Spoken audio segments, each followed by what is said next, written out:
Hello students, आज हम discuss करेंगे आपके क्लास 12th के physical education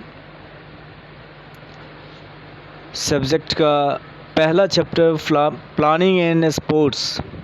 planning and sports यानी स्पोर्ट्स में क्या योजनाएं होती हैं, इसके बारे में डिस्कस करेंगे।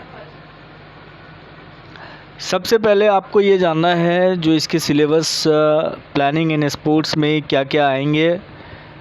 Meaning and objectives of planning, इसमें सबसे पहला टॉपिक होगा। फिर जो है मेन टॉपिक का ये सब टॉपिक है meaning and objectives of planning. Second sub topic है various committees and their responsibilities, pre, during and post. जो बहुत सारे कमिटीज़ होते हैं उसके क्या रिस्पॉन्सिबिलिटीज़ है स्पोर्ट्स से पहले, during and post. Tournaments, knockout, league और राउंड रॉबिन एंड कम्बिनेशन। उसके बाद फोर्थ सब टॉपिक है procedures to draw fixtures, knockout, bye and seeding and league, cycling and staircase. इसके बाद बच्चों जो दो सब टॉपिक है वो रिमूव कर दिया गया है लेटेस्ट सिलेबस से, जो intramural and extramural and specific sports and programmes, इसको हटा दिया गया है। तो आइए सबसे पहले हम जानते हैं meaning and objectives of planning के बारे में। प्लानिंग एंड स्पोर्ट्स जो यूनिट फर्स्ट का पहला चैप्टर है, इसका क्या मतलब होता है। स्पोर्ट्स जो है उसकी क्या योजनाएं होनी चाहिए, यानी स्पोर्ट्स में योजना। प्लानिंग एंड स्पोर्ट्स सबसे पहला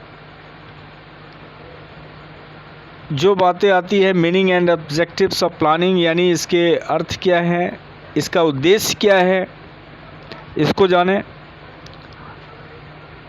प्लानिंग इज़ एन इंटेलेक्चुअल, देखिए ध्यान दीजिए, planning is an intellectual process of thinking in advance about setting of goals and developing strategies which are required to attain the goals efficiently।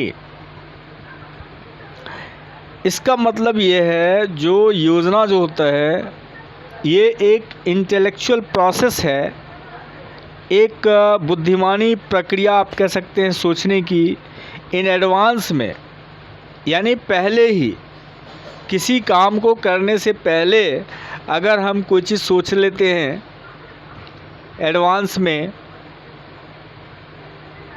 वो किस चीज़ के लिए advance में क्यों सोचते हैं, क्योंकि हम अपने लक्ष्य को आसानी से अच्छे ढंग से प्राप्त कर सकें, यानी setting of goals and developing strategies. और जो हमारे स्ट्रेटजीज हैं, जो हमारे आगे का करने का क्या प्रोसेस होगा उसको हम डेवलप कर सकें, यानी विकसित कर सकें।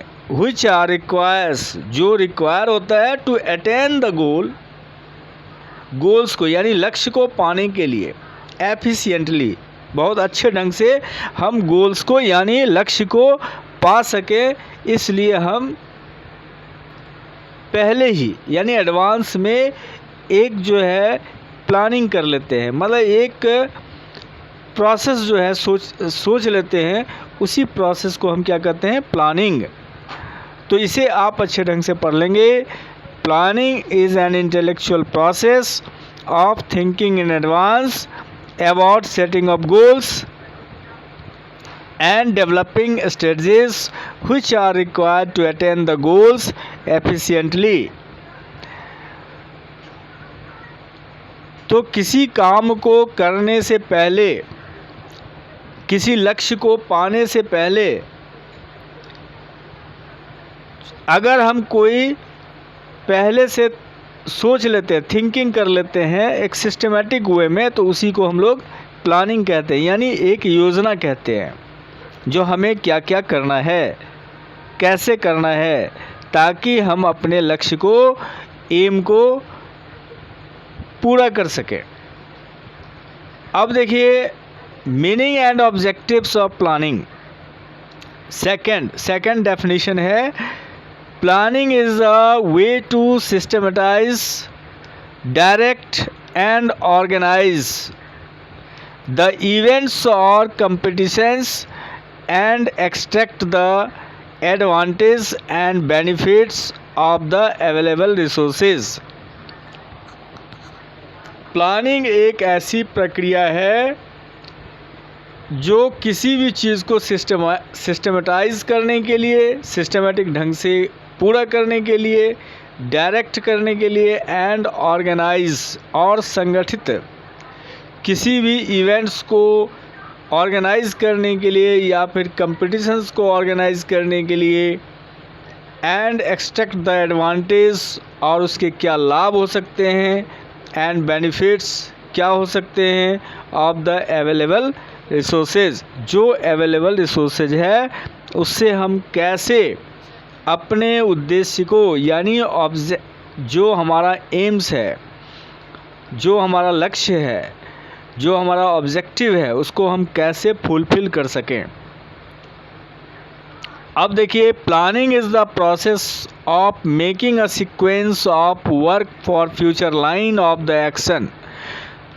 एक और है, इसमें बहुत सारे इसमें मीनिंग दिए हुए हैं, डेफिनेशंस जो दिए हुए हैं, इसको आप अच्छे ढंग से पढ़ लेंगे।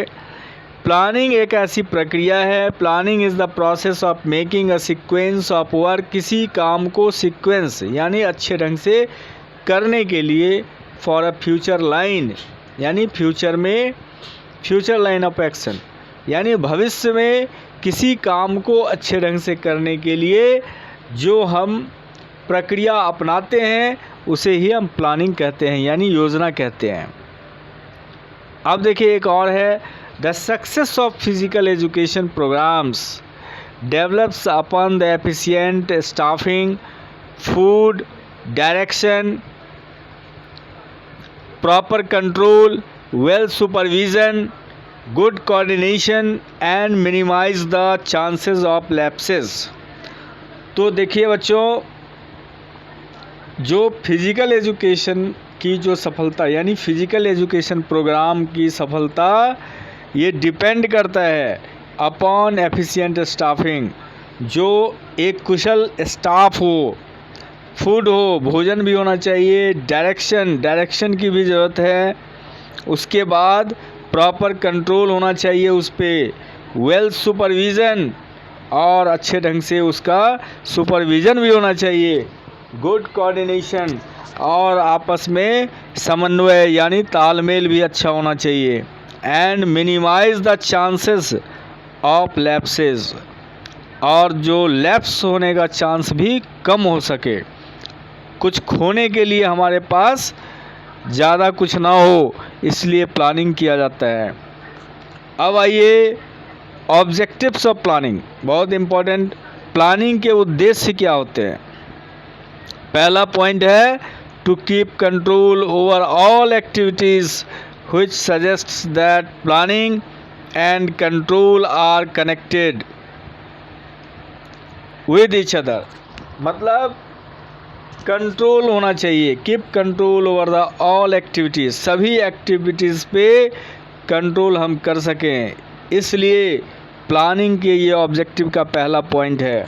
उसके बाद देखिए, it also helps in keeping a good control in organising a tournament. जो टूर्नामेंट यानी स्पोर्ट्स की जब बात हो रही है तो टूर्नामेंट जो है ऑर्गेनाइज में अच्छे ढंग से कंट्रोलिंग हो, नियंत्रण हो। उसके बाद प्लानिंग का क्या फ़ायदा है, ऑब्जेक्टिव क्या है, उद्देश्य क्या है? Reduce the chance of mistake, गलती होने का चांस जो है कम से कम हो सके। It suggest programmes can be conducted with proper coordination with least mistakes rather focusing on success। और जो प्रोग्राम बनते हैं वो भी कंडक्टेड होना चाहिए प्रॉपर कोऑर्डिनेशन के साथ, ताकि इसमें सफलता जो है हमें अच्छे ढंग से मिल सके। अब देखिए E point, to promote innovate innovative ideas, और इनोवेटिव आइडियाज़ को प्रमोट करना भी एक ज़रूरी होता है। To provide direction towards the goal, और गोल को पूरा करने के लिए जो है हमें डायरेक्शन, टू प्रोवाइड डायरेक्शन जो है सही तरीके से हम दे सकें टुवार्ड्स द गोल, अपने लक्ष्य को पाने के लिए। टू रिड्यूस अनड्यू प्रेशर, और अनड्यू प्रेशर मतलब बिना मतलब के जो प्रेशर है उसको भी कम करना ज़रूरी है। To provide proper coordination among the committees, और प्रोवाइड प्रॉपर कोऑर्डिनेशन को भी प्रोवाइड करना चाहिए अमंग द कमिटीज़ के बीच में, यानी जो कमिटीज़ है उसके बीच में जो है कोऑर्डिनेशन सही ढंग से हो सके, इसके लिए हमें ध्यान देना होगा।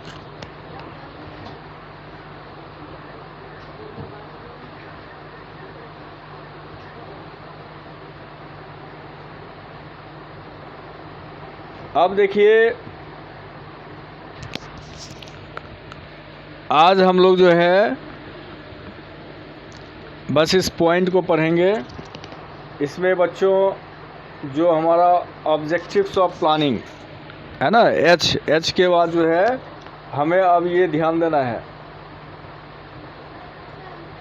To have good control over all the activities, और हमें गुड कंट्रोल करना चाहिए ओवर ऑल द एक्टिविटीज़, सभी एक्टिविटीज़ पे, जितने भी एक्टिविटीज़ हैं उस पे अच्छे ढंग से कंट्रोल हो सके। टू इम्प्रूव एफिशिएंसी, ताकि एफिशिएंसी जो है इम्प्रूव हो सके। K point, to reduce the chances of mistake, और मिस्टेक के जो है चांस को हम रिड्यूस कर सकें। टू इंक्रीज़ द क्रिएटिविटी, और क्रिएटिविटी को इंक्रीज़ कर सकें। To enhance the sports performance, और स्पोर्ट्स परफॉर्मेंस को भी हम अच्छे ढंग से पा सकें।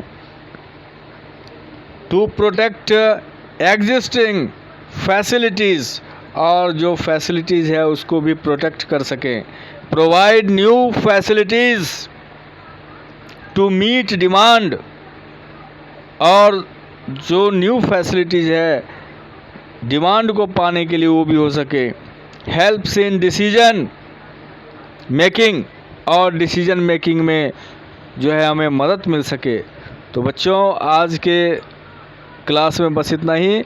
नेक्स्ट क्लास में हम लोग फिर ध्यान देंगे वेरियस कमिटीज़ एंड रिस्पॉन्सिबिलिटीज़ के बारे में। Okay, thank you.